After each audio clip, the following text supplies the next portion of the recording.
Viewers, oil continues to be on fire. Brent crude prices remain above $100 per barrel as attacks on energy infrastructure are continuing unabatedly.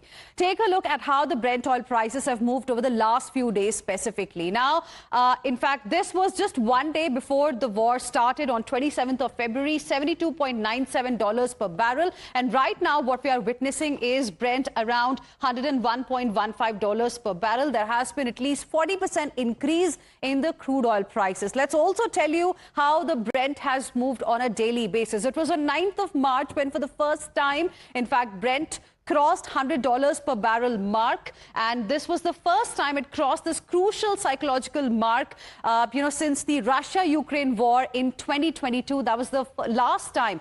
Before this, of course, Brent had crossed $100 per barrel. It dropped a little bit, and then from 12th of March it started rising again. It has remained, in fact, above $100 per barrel since the 12th of March, and even right now it's hovering around $101 to $103 per barrel. And this is definitely not a good news. And why is all of this happening? The main reason behind the surge in oil prices is the Strait of Hormuz. The ongoing war is preventing ships from transiting the crucial choke point. Trump's effort to rope in allies has also failed. Iran's new supreme leader has said that Strait of Hormuz should remain shut as a tool of pressure. Now, another big statement has come from Iran's parliamentary speaker. And in an interview, reportedly, he has said that Strait of Hormuz remained under threat because of the American and Israeli presence in the Gulf region. He has said that the Strait of Hormuz can't be the same as before and return to its previous conditions. He has given a big message of Iran to the entire world. Now, according to the Speaker of Iran's parliament, Strait of Hormuz will not return to the pre-war status. This is the big statement that has, in fact, come in at this point in time. And this is the statement, in fact, that has been put out by the Iranian parliament speaker on X. And it's very, very significant. Strait of Hormuz won't return to pre-war status. Now, this is being seen as a big warning by Iran. Now, there is another important statement, viewers, that has come from Iran's foreign minister, who, in fact, in an interview has claimed that Iran is not seeking a ceasefire, but a total end to the war on all fronts in Lebanon, in Yemen, in Iran, Iraq and other countries in the region. And here's what he has said in this interview. Now, this is very important. He has said, we are not seeking a ceasefire. We want a complete end to war on all fronts. Hormuz is not open for enemies, is what he has said. There is a need for a new protocol when it comes to Strait of Hormuz. And he has said this protocol for safe passage is going to be there for specific conditions. And he has also said we need new arrangements after the war. This is the statement that has come from Iran's foreign minister. Joining us on the broadcast right now is my colleague Mayank, who's tracking the developments very closely from Israel. Mayank, a big statement there, big warning, one can say, that has come from Iran. Earlier, Iran also presented 3 conditions to end the war. But now, if you look at the statement by the Iran's foreign minister, he has said that we're not really seeking a ceasefire. So in case some countries are thinking that negotiations can happen again, that's completely out of the window, it seems. Looking at his statement, he's made it clear the country is seeking a complete end of war on all fronts. So if you analyze the sentences which are coming from Iran as far as Strait of Hormuz is concerned, they are using this Strait of Hormuz as a strategic weapon. Now, when I say strategic weapon, it is going to bring every side into discussion, into talks, which means they have got opened up multiple facets to the same war and using it as their strength now.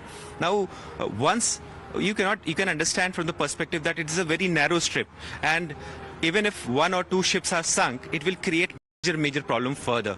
So nobody would want, because there are multiple suppliers on that way, they supply to the world. And in fact, to the extent that Indians also get a larger supply of their gas, fuel, which is part of this national security from that region. So if you see, it is becoming complicated, and we have been highlighting this point actually. First miscalculation started with not analyzing the kind of missile strength which Iran had. Now the second point is the kind of leverages which Iran is using, and specifically I'm talking about the Strait of Hormuz here, which is a strategic weapon into the hands of Iran now. Well, absolutely, Mayank. Also, you are in Israel right now. You know, if we talk about the objectives of this particular war, this conflict from America's side and Israeli side, then initially, of course, it seemed that it's only regime change that both countries are seeking. But now a lot has changed. It's day 19 of the war. We are hearing continuously from US President Donald Trump, even though, you know, his goalpost is shifting almost on a daily basis. We have not really heard a lot from the Israeli Prime Minister in this regard as to what happens next. Iran twice has spoken about the conditions that can bring an end to this war. But what is it that Israel is now looking for? So Israel has the other side. Let me bring another side to this important discussion.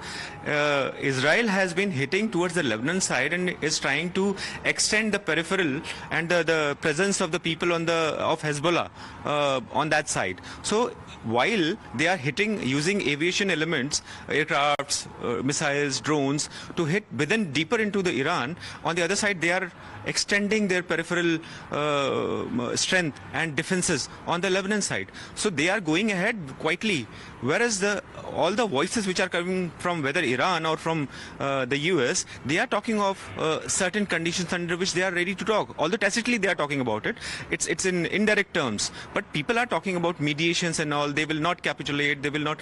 The important point which we just spoke with the former national security advisor of the country, who had served, Mr. Eyal Ulad. He had served under the two prime ministers, and he said there was miscalculation. Things are not going to end the way they were thought. So if you see that, and there's no regime change which is happening. Very important point you began with actually, that we need to talk about. Right in the beginning, we were on the 4th day of the war, we had spoken about a National Intelligence Committee report which was brought out by Washington Post in the US, and they had used specifically a term called unlikely as far as regime change is concerned. The other two White House, the other two aims which White House had described was to not allow Iran to possess the nuke technologies or nuke capability. The second important point which White House had specified was not allow Iran to have proxies strengthened. So if you see, Israel in a way, it is trying to hit the proxies, which is Hezbollah here, but things have become embroiled. Let us talk now the larger perspective of it. Things have got embroiled. Absolutely. So in the sense that not only Strait of Hormuz is getting is becoming a sort of choke point, it is creating major ripples, problems. Absolutely, and that's what we are witnessing right now in the entire region, if we look at what's happening in Gulf as well. Mayank, request you to please stay on with us. Retired Major General A.K. Siraj, who's a defense expert, joining us on the broadcast as well. Good afternoon, sir. Thank you for speaking with us here on Times Now. I would like to know your opinion on two statements that have come from Iran. One, of course, is from Iran's foreign minister. He has said, we're not really seeking a ceasefire. We want a complete end to war on all fronts. And he's also mentioned that there is a need to have a new protocol for Strait of Hormuz. On the other hand, the Speaker of the Iranian parliament has said that we can never go back to the pre-war status when it comes to Strait of Hormuz. How do you see these two statements, sir? Three things which stands out very clearly. One is that Iran says that we are not going to have ceasefire. It should be a complete stoppage of the war, and undertaking taken that US will never sort of attack Iran. Why they are doing it? They have learned a lesson. What happened last time, the 12 days war which took place between Iran and Israel, and after that US also got interviewed, and then he has bombarded 3 nuclear sites of Iran, that is Ifsan, Fordo, and Natanz. So again, America has attacked. So he doesn't want to give a chance to US to again recoup and attack. So they want a complete, basically, cessation of war. Second thing is, as far as Strait of Hormuz is concerned, they have shown to the world the Strait of Hormuz is controlled by Iran. It's not controlled by anyone else. And Absolutely. they have closed it and no one else can do anything. All right. So thank you very much for speaking with us here on Times Now and sharing with us your perspective. Also joining us on the broadcast is Rubinder Sachdev, who is a foreign affairs expert. Good afternoon. Thank you for speaking with us here on Times Now. When the Iranian foreign minister says we are not really seeking a ceasefire, in fact, what we need is complete, total end to war on all fronts.